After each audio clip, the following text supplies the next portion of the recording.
C'était la veille de Noël. Dans cette cabane vivaient un grand-père et son petit-fils. Ils mangeaient plus souvent du pain que de la viande, mais comme c'était la veille de Noël, le grand-père s'était donné bien de la peine. Il avait fabriqué des rissoles. Le petit-fils était justement en train de surveiller d'un œil la croûte dorée des rissoles fumantes au bord de la fenêtre, et de l'autre, il surveillait l'horizon.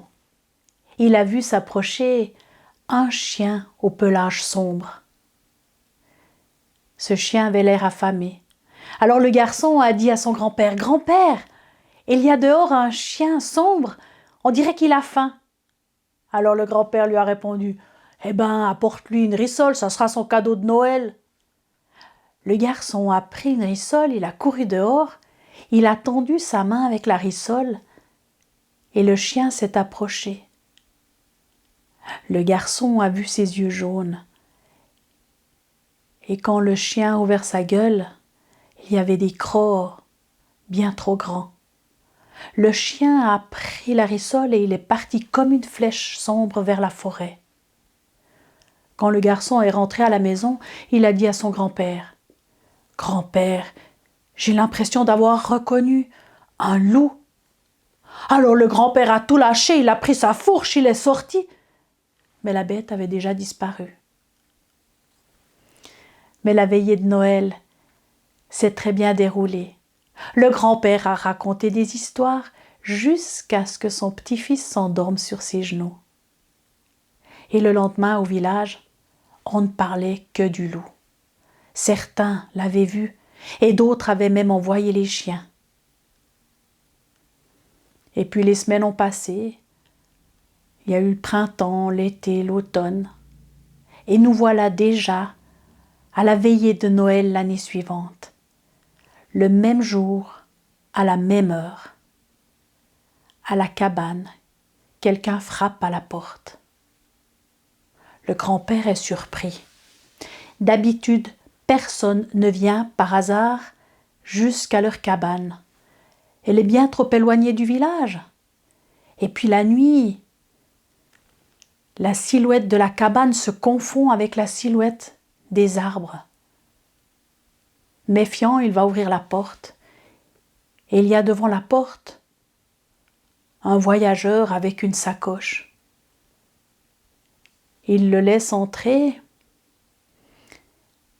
et le voyageur se met près du feu pour se réchauffer, ses mains refroidies, rougies par le froid. Le grand-père essaye de faire la discussion avec le voyageur, mais le voyageur semble préoccupé. Pour détendre l'atmosphère, le grand-père dit: « Quand il y a de la potée pour deux, il y en a pour trois. Eh bien, vous pouvez même dormir chez nous, on a assez de place pour dormir. La veille de Noël, il n'y a que les loups qui dorment dehors. » À ce moment-là, le voyageur s'est mis à trembler. Le grand-père, pour détendre l'atmosphère, il va chercher un verre de lait chaud qu'il offre au voyageur. Le voyageur est toujours crispé. Il tient là sa besace sur ses genoux. Il a l'air préoccupé. Et à un moment donné, le voyageur prend une grande respiration et il raconte son histoire. Il dit que l'année passée, on ne lui avait pas ouvert la porte, on l'aurait même chassé, mais quelqu'un lui a offert une rissole. À ce moment-là, le garçon sait que c'est lui. Il est tout surpris, il va s'asseoir sur les genoux de son grand-père. Et le voyageur continue son histoire. Quand j'étais petit, on vivait heureux dans ma famille. Mes parents possédaient une ferme avec de nombreuses vaches et ma mère adorait faire la cuisine. Et quand elle mettait la table, elle laissait toujours une place pour le voyageur. Un jour, un vagabond s'est arrêté chez nous. Ma mère lui a donné à manger.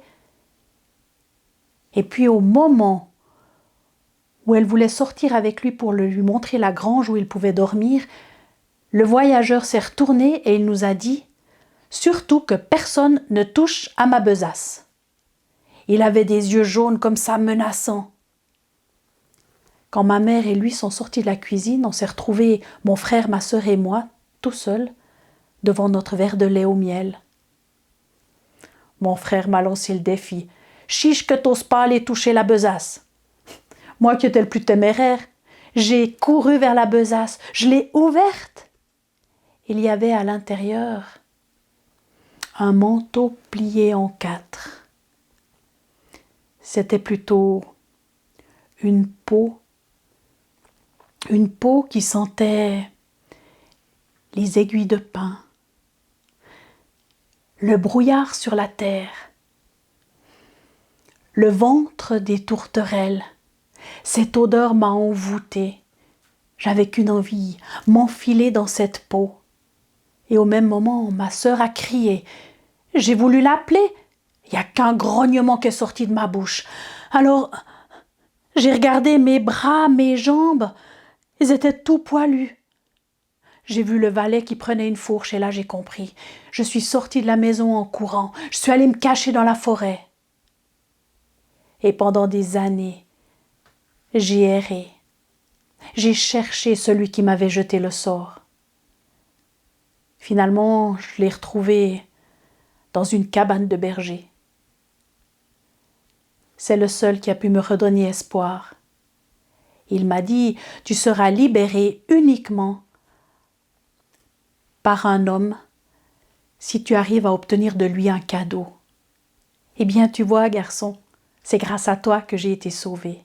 Et c'était il y a une année. À ce moment-là, le garçon, le grand-père et le voyageur ont passé une bonne soirée. Ils ont discuté, ils ont mangé. Et puis, après minuit, ils sont allés se coucher.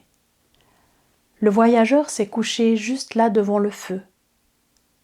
Le grand-père et le garçon se sont couchés dans le lit. Mais le garçon n'arrivait pas à dormir. Quand il a entendu son grand-père ronfler, il s'est assis dans le lit. Dans la pénombre, à la lueur des flammes, il a regardé la sacoche qui était pendue sur le dossier de la chaise.